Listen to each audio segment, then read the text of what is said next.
Bueno, y ahora vamos a realizar la auscultación de la frecuencia cardíaca del feto. Esta se realiza mediante un dispositivo a través de la pared abdominal. Lo tomas así, bueno, vamos a suponer que este es el dispositivo, ¿no? Lo tomas así y así.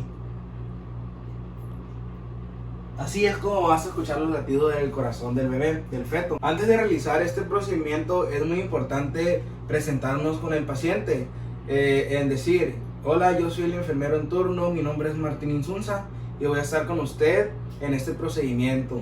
La segunda es verificar que sea el paciente correcto, que no debemos de verificar su nombre, sino su nombre y fecha de nacimiento, ya que muchas personas se llaman igual y eso, si nada más verificamos su nombre, pues nos podríamos confundir con otra persona. Y para verificar que sea la persona correcta, debemos de ver su fecha de nacimiento también.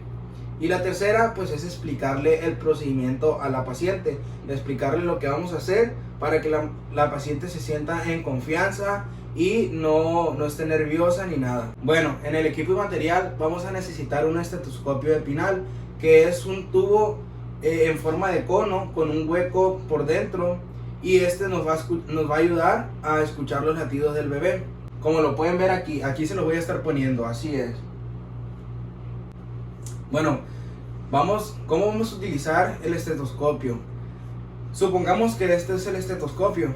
Entonces vamos a identificar el dorso fetal mediante las maniobras de Leopold.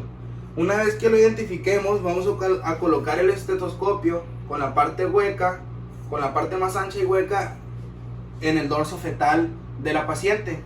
Entonces, en este caso es aquí.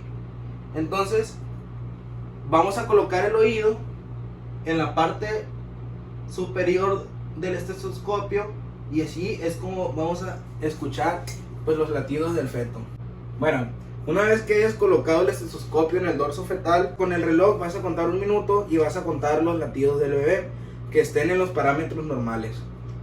Bueno, los parámetros normales vendrían siendo más de 180 es taquicardia, de 120 a 160 es normal y menos de 120 es bradicardia.